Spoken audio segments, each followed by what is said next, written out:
we should all be proud to be associated with. These are two men who changed the face of humanity and whose heritage we have gathered here to celebrate. In a curious way, at a time when cricket is in everyone's mind, as we know, the trophy for matches between India and South Africa is called the GandhiMandela Trophy. So Gandhi and Mandela are omnipresent in the consciousness of those Indians who think about South Africa. And in many ways, one would say there's this common story. A birth in the midst of subjugation, a rise through trials of fire, a rare capacity to rally and inspire the faithful in a way that very few of their modern-day predecessors could do, and an instinctive and fierce commitment to the emancipation of their brothers and sisters from all walks of life in their respective countries, and ultimately a triumph in the face of insurmountable odds.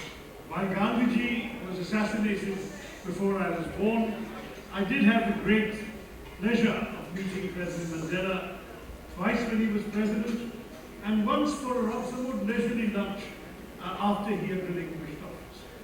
And it was a great exposure to one of the, I know great is an overused word, but one of the truly great human beings of my time. And I will never forget the profundity and the decency and the extraordinary moral qualities that he breathes from every pore.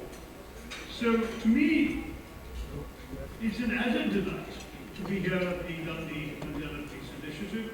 And of course, it's another lovely bit of coincidence and symbolism that their sesquicentennial and centennial anniversaries are being recognized and celebrated together. 150 years since the birth of Mahatma Gandhi, 100 years since the birth of Nelson Mandela, who was born when Mahatma Gandhi had just turned 50.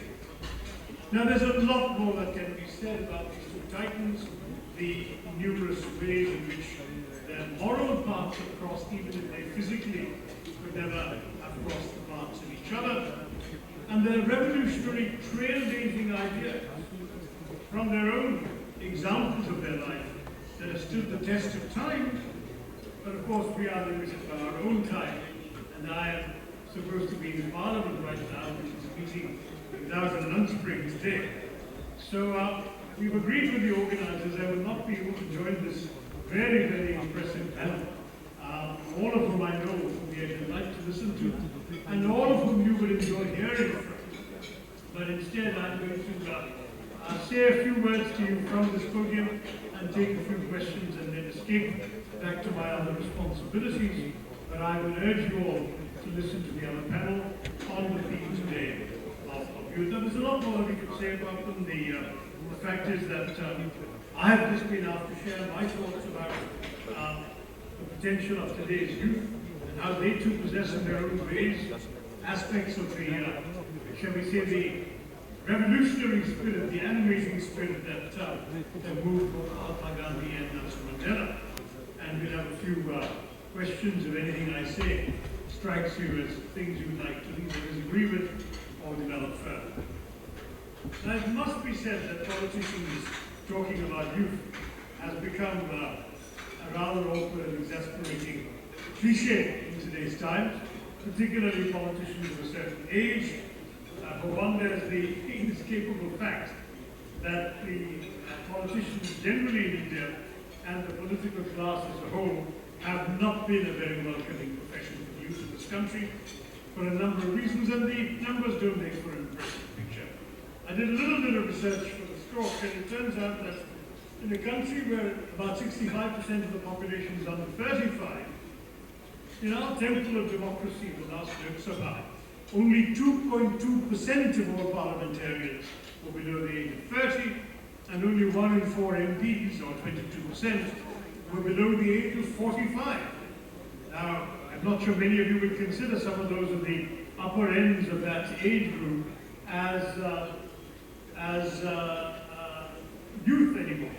But in any case, the fact is that the 16th Lok Sabha had the lowest ever number of MPs in the entire age group from 25 to 40, which means that although the 2014 Lok Sabha elections saw the highest number of young voters ever, I think 40% of the election in 2014 was under 35, it also saw the highest ever proportion of older candidates becoming MPs.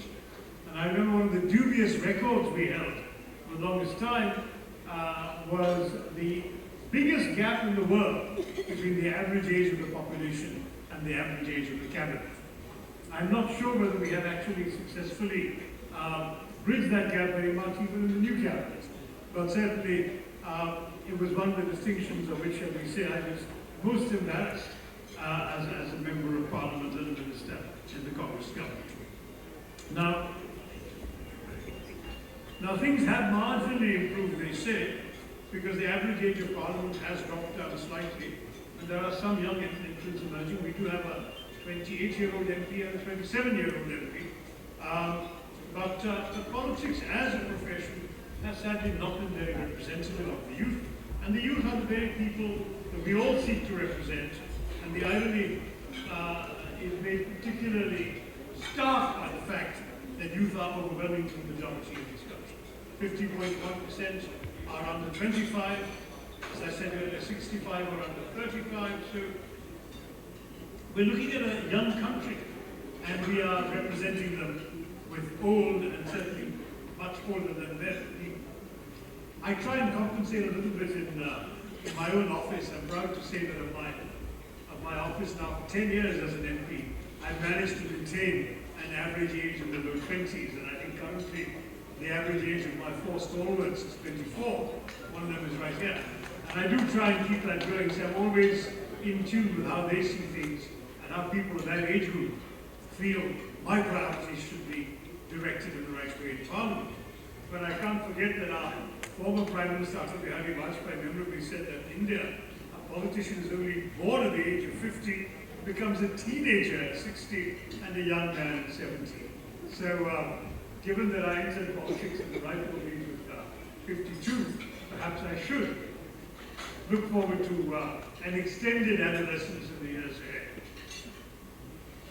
But anyway, since I'm being very blunt and honest, everyone in our profession is constantly talking about the instrumental role that youth have to play in our society, but we don't offer enough of concrete ideas for the future of this society and the segment of our society. So any of you who are inclined to ask questions or make comments along those lines, give me your ideas, are particularly welcome. Because what we need to do is to cater to the dreams, hopes, and aspirations of those youth who are really, in many ways, the heart of young India. I challenged the ruling party in Parliament last week in the budget speech, saying, who is New India for if not for the young? And of course, I was dismayed that the budget was so little for them. But as a result, anyway, the youth of our country have had to frequently content themselves with the role in the national consciousness akin to that of sort of sidekick to the superhero in a Bollywood blockbuster. They're recognized as an important contributor to the efforts of the main protagonist, but they're not really offered much recognition when the credits roll, and of course, they're never seen as the center of the narrative. And nor as a group have they been equipped with the tools of education, the tools of skilling, the tools of employment and employability in today's complex market.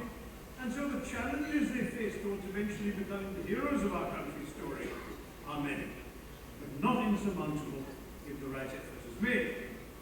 And I do want to stress that from their actions in their respective countries, both Gandhiji and Mandela recognize the value of youth, not just in a patronizing and idealistic manner that we sometimes tend to do, but for the real significant advantage they represent. And that's strikingly true in today's times. I would argue that youthful India could very well offer the nation a unique and powerful engine that can drive our global aspirations in the 21st century.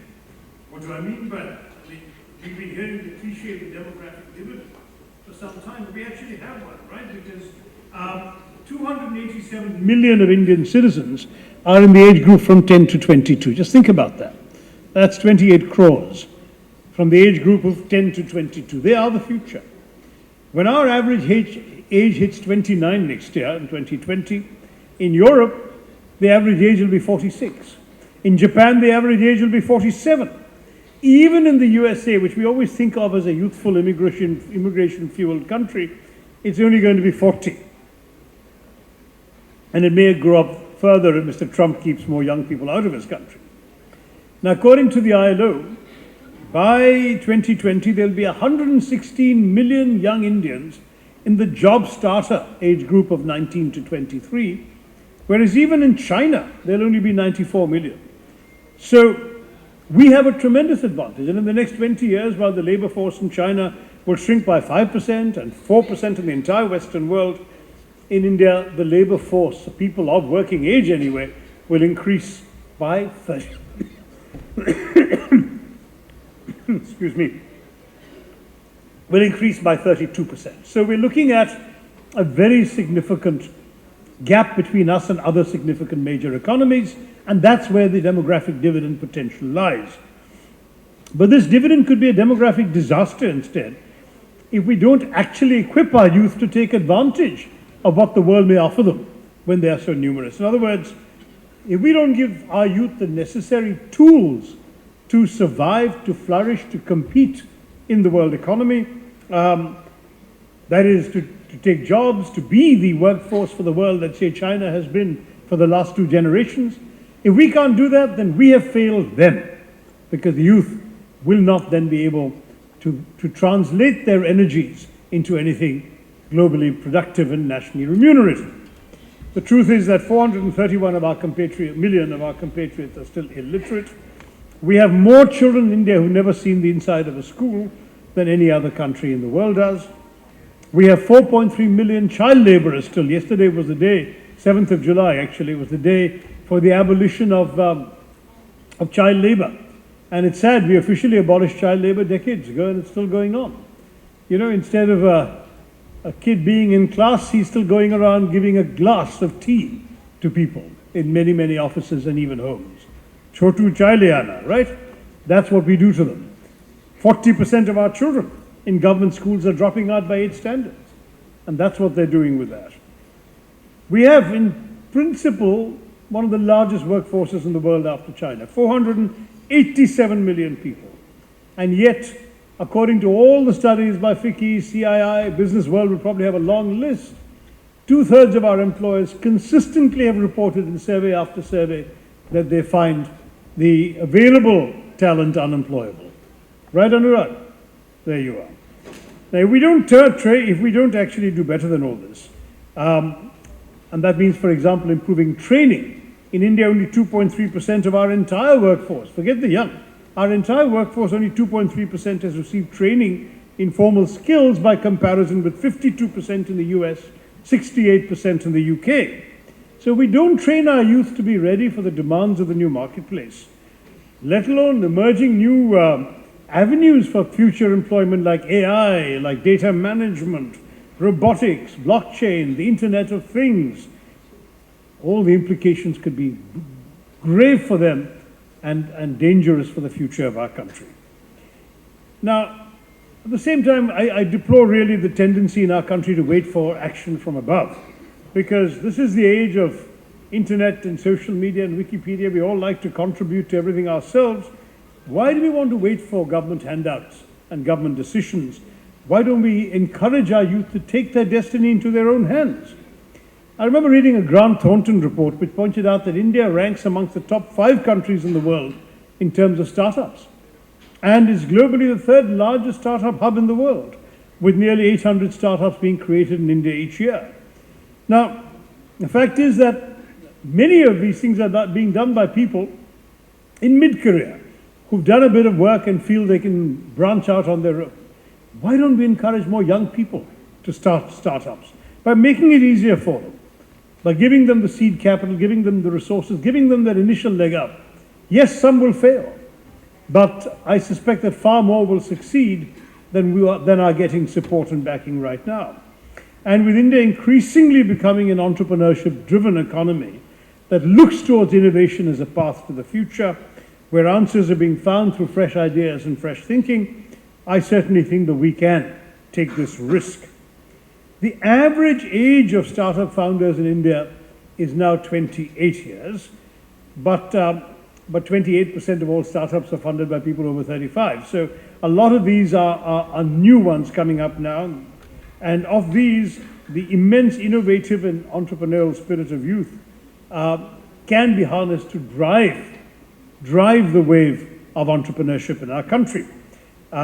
There's a new word that's been coined, the millenniepreneurs, probably quite an ugly word, maybe it doesn't deserve to survive, but that refers to the entrepreneurs who are millennials, the ones between 20 and 25 years of age today, who are actually starting companies, managing bigger staffs, and targeting higher profits than their predecessors, who were sort of the baby boomer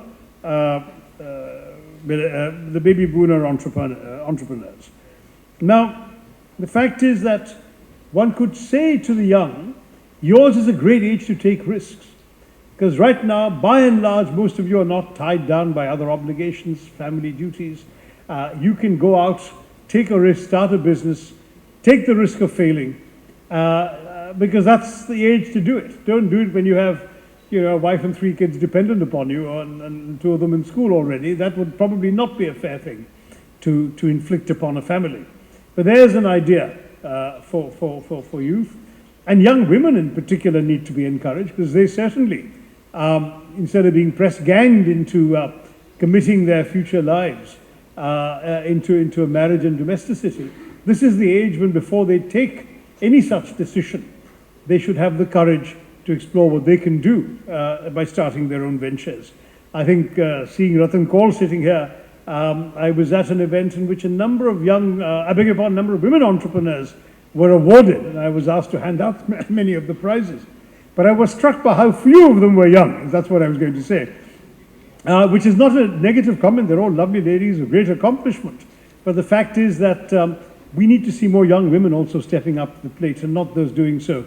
So have special awards for the young. September 3rd, she says, all right. So they've already anticipated the need. So anyway, we need to get the youth involved in all of this, because those who've created a distinctive brand India by building phenomenal business empires have tended to be people with family backgrounds, an established structure to work within, and so on. Whereas I think young people will have to really start off at the micro or at small entrepreneurship level before they get to a larger thing. But in many ways, if we give them a chance, give them a break, give them the initial opportunities, I suspect that we will unleash energies that could transform our country. That's only one idea. But the fact is that this is a country where the ideas must more and more come from the young. Our country has evolved its demands. When I was young, it was roti, kapda aur makan. When I became a new entrant in politics, the slogan and the demands of the voters were bijli, sadak, pani. And now, of course, the millenniepreneurs will be asking instead for better broadband. Because for this generation, for the most part, certainly in urban India, but also in many parts of rural India, 4G is more important than Modi ji. So we have to encourage that. We really have to give them a chance to develop all of this. And certainly, because I've had the pleasure and the privilege of interacting with so many young people, I see them as the potential future leaders of India. I honestly think people of my generation have to be conscious that we are at best holding India in trust. There's a young member of parliament. Isn't that right? Hi, how are you, Tejasvi? So he's 28 years old, and when I asked him if he was the youngest, he modestly admitted there is a 27-year-old also. So that's why, but you're going to hear from him as well. So I'll conclude essentially on this note that the enterprise, the enthusiasm, the idealism that they've shown in dealing with the problems of the country ought to be harnessed. I've given you one concrete way in which they can be harnessed. I think more ideas should come from the young. You have a lot of young speakers here who are in a position to speak for themselves, and I will not presume to speak for them, but I'll be happy to take a few questions before I escape. Thank you very much. Jai Hind.